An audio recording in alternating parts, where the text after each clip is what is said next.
I recently bought online my first ever Apple II computer, which I'm excited to share here.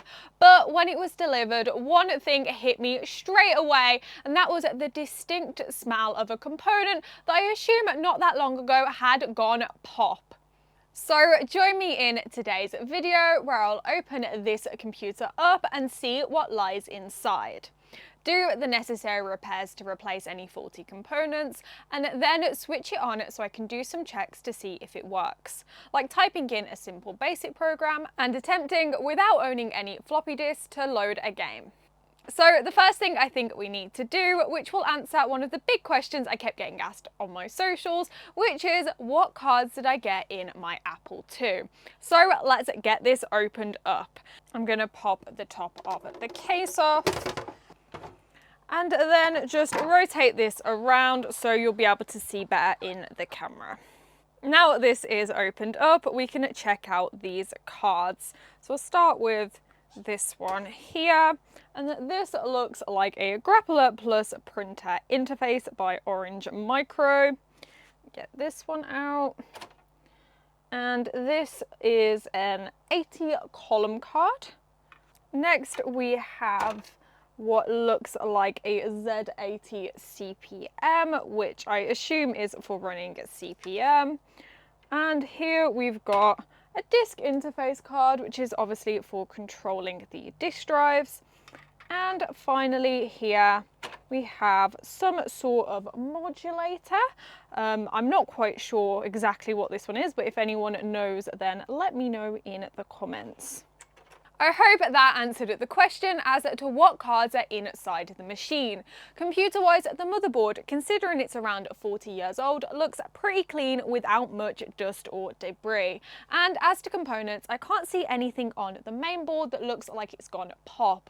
But the smell I mentioned, although it has dissipated since I received this computer weeks ago, is definitely coming from the power supply. So I suspect that one or maybe both of the notorious RIFA caps that everyone keeps telling me about has blown. So let's take a closer look at what's going on inside the power supply. Okay, so the first thing we need to do to get the power supply removed is to open up this case. And I will say I have never opened up an Apple II before, but I'm just going to start by flipping it over, and it is quite heavy. But I'll just place it down like this so we can take a closer look at the screws on the bottom. And it looks like there's 1, 2, 3 on this side, another 1, 2, 3 at the front, and finally 1, 2, 3 on this side as well. So that looks like 9 screws in total. So I'm just going to get all of those removed and I'll be back when that's done.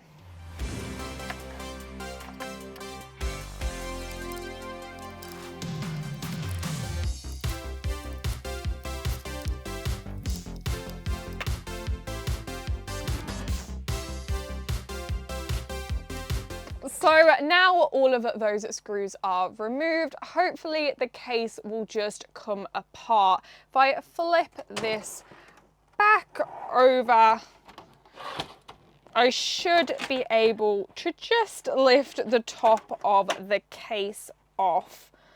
And I can see that the keyboard is connected over here, so I'm just going to disconnect that like that.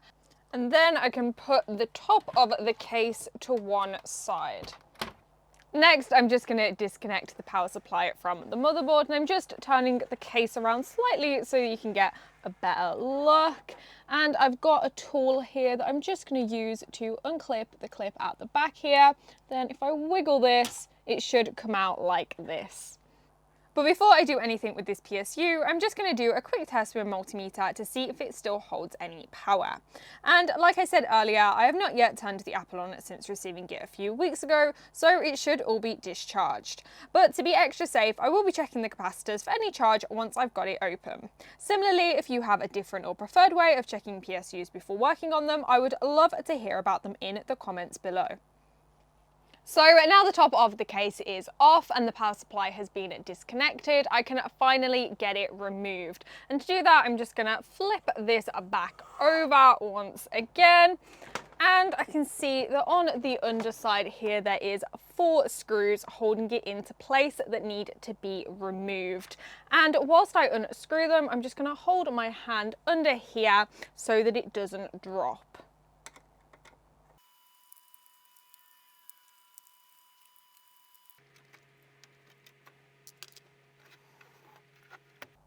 Overall, that was a lot easier to remove from the apple than I thought it would be. And the next step is to ignore this rather scary label on here that says under no circumstances is the PSU to be opened. And obviously I'm not going to be following that warning because I need to get inside there. But I will just say that obviously power supplies are quite dangerous, so definitely be mindful if you are doing this yourself. But I am getting this opened up, and I can see it looks like there's 4 screws on this side, 1, 2, 3, 4, and then 4 matching screws on the other side.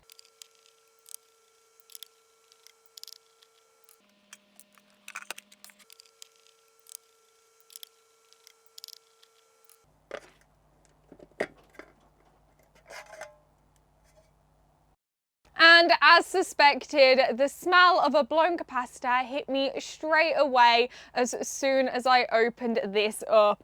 And if I take a closer look, I can see that one of the RIFA caps has already gone pop at some point, like you can see here. Also, on the positive side, there doesn't appear to be any leakage or bulging from the electrolytic capacitors, which is obviously a good sign. And I did notice as well, and I'm not quite sure how normal this is to find in a power supply, but there's a bit of paper here.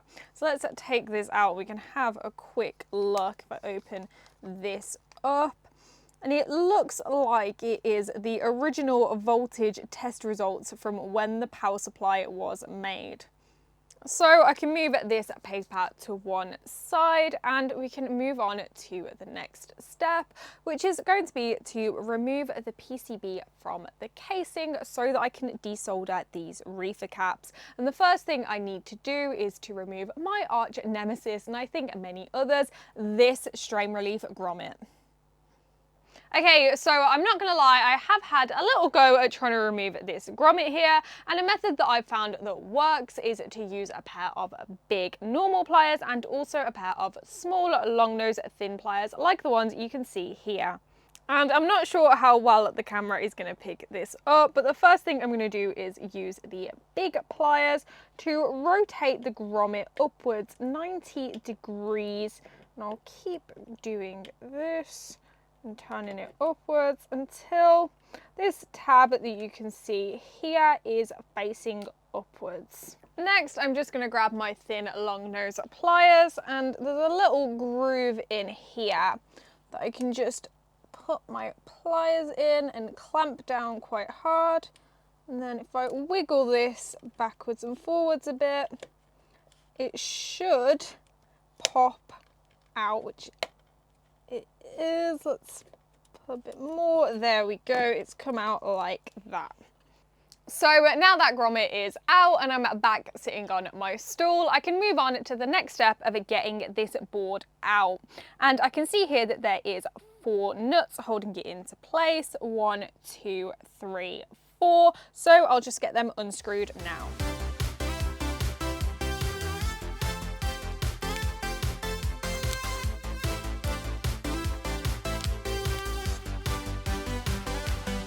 So I've just quickly turned this back around and also removed the washers that were underneath the nuts, and I should be able to lift this board out. And oh, it looks like it's stuck on these connectors to the power switch over here. So I've just disconnected these connectors from the power switch and also took a photo for reference so I know where they go back, and also removed the nut that was holding this earthing cable into place. So hopefully now I should just be able to lift the board up.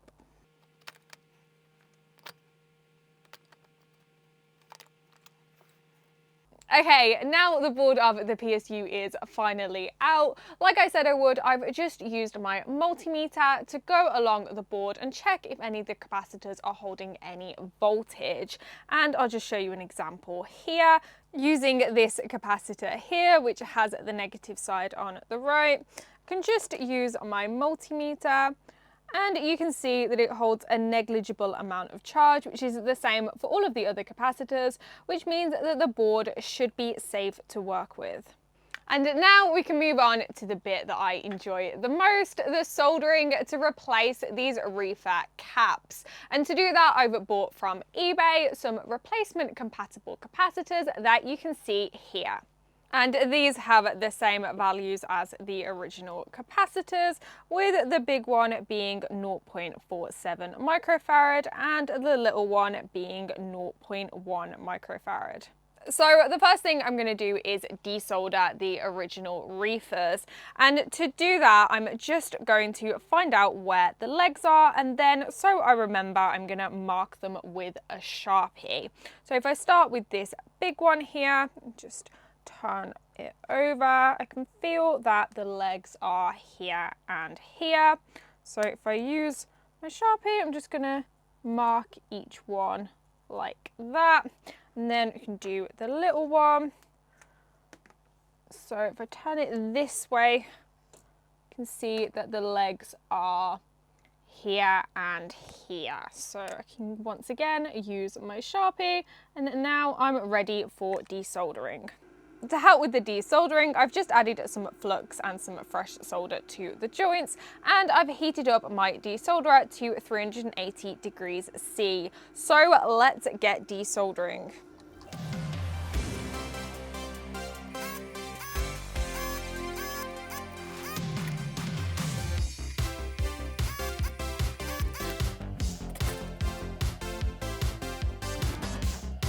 Well, honestly, I am a little bit surprised by how quickly these came out. Sometimes with these old components, I can be wrestling for absolutely ages to get them desoldered, but as you just saw, these came out in a matter of seconds. And now that they are out, we can definitely see the aftermath of the RIFA cap going pop.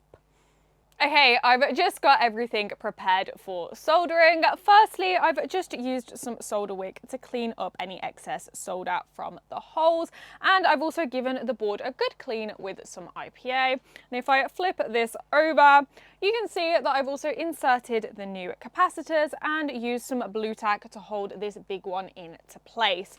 And if I flip it back round, you can also see that I've bent back the legs of the capacitors to hopefully stop them moving around. So now that's all prepared, let's get these soldered in. Voiceover Curry here. Just wanted to say I forgot to add a little flux, so adding that now like you can see. Additionally, just in case anyone was wondering, these replacement caps that I'm now soldering are non-polarized, just like the original RIFA caps, which means that they can be placed either way. And whilst I'm soldering, I thought I'd answer a question which a few have asked in my comments as to what solder I use. Well, in this instance, as it's an old board, I'm using 60/40 rosin core leaded solder, so I hope that helps answer that question. Lastly, something that has intrigued me on this PSU board is, and I don't know if the camera picks it up, but there is these red looking pen marks on all of the solder joints. So if anyone knows why, definitely let me know in the comments. Anyway, that's enough of me chatting, let's get back to the video. Now that's all done, I will say I'm really pleased at how well my soldering has turned out. The new solder joints, as you can see here, look almost identical to the original ones. Anyway, it is now time to put the Apple back together, after which we can finally see if it works and give it a good test. So I'm just off to reassemble everything off camera, and I'll be back when it's done. I'm back, and as you can see here, the Apple II is all back together and ready to test. I've also got the monitor here that came in the bundle, which, like the Apple, I don't yet know whether this works, so we're going to be giving it a test as well. So let's get this plugged in. I can start by turning it around, and then I can plug the monitor cable in here and the power cable over there. and then twizzle this back around, ready to be switched on. Okay, so I'm going to start by turning the monitor on. And yes, I can always tell with these old CRTs whether they're working or not by the very distinctive high-pitched noise that young ears like mine can pick up. So that seems promising. But let's switch the Apple II on as well. And oh wow, we have the Apple logo there and also a prompt. And I haven't heard or smell anything that might have gone pop, touch wood. But I think the next step is going to be to type out a little program and see if it runs. Now, I will say I have never programmed on an Apple before, but I'm fairly sure this is just Microsoft Basic. Correct me if I'm wrong, but I'm just going to type in a simple basic program here. We'll start with 10, print, and then quote. That's supposed to be quotations. I forget this is an American keyboard, so I'll delete that. I can't see a backspace key. Let's press delete. Oh, delete is not deleting. We've moved along 3 spaces there. Like I said, there doesn't seem to be a backspace key, but I'll try the cursor keys. Will that take me back? Let's see. Yeah, the @ sign is now hovering. So if I do a quotation like that, yeah, there we go. It's wrote over it, so I should be able to just carry on typing. Quotation and 20. Go to 10. Now, if I type run, I should see lots of curry was here. Yeah. So now that we know it runs a simple program, I think it's probably best to give it a test with a game. And following the recommendation of lots of people on my socials, I've gone and bought this here, a Floppy Emu. And I've already connected it to the original disk interface card that came with the machine. So let's get this installed. The first thing I'm going to do here is just turn everything off and also unplug the power supply just to be safe, and then I can just lift off the top of the case. So to get this installed, I just need to put the card back into slot 6, making sure that these chips are facing to the right, and then I can just wiggle it into place like that. Now I can just plug the machine back in, turn everything back on, and if everything has worked as it should do, I should be able to just select a disk image. So if I go through these menus here into games, I'm gonna select Frogger. So if I scroll all the way down, can load it. Okay, that does not look like a game has loaded. That looks like an error message. So I'm just gonna go off and check that everything is plugged in correctly, and I'll be back in a minute. 20 minutes later. Okay, I'm back from trying to problem solve this. The first thing I want to say is I've obviously reinserted the disk controller and checked everything was attached correctly and set up properly on the Floppy Emu. Next, I tried to put this 80 column card in to see if that helped, which made no improvement. I then cleaned the sockets with my contact cleaner, which again didn't make any difference. So I've had a bit of a Google, and the codes on the screen seem to indicate that there may be a memory fault. And I remember when I initially posted about buying this, I got told that there were some keystrokes to press to do a memory check, which I've checked and I'm going to repeat now. So I can press Control, closed Apple, reset. And it shows here that apparently every single memory chip is faulty, which is obviously not at all helpful, as it's supposed to tell you specifically which ones have the fault. So what I think I'm going to do is a part 2 of this video. I'm going to buy some new memory chips, remove these old ones and put some sockets in so I can try some different memory to see if that works. But if anyone recognises any other possible reasons why this might not work, then let me know in the comments. Overall, I hope you enjoyed today's video of me trying a classic Apple IIe computer for the first time, giving the power supply a much needed repair, and you also saw me fumbling around editing a program, for which if anyone can tell me where the backspace is, then I'd love to know. Anyway, like I said, I'll see you in part 2 where I'll try and get this computer going again.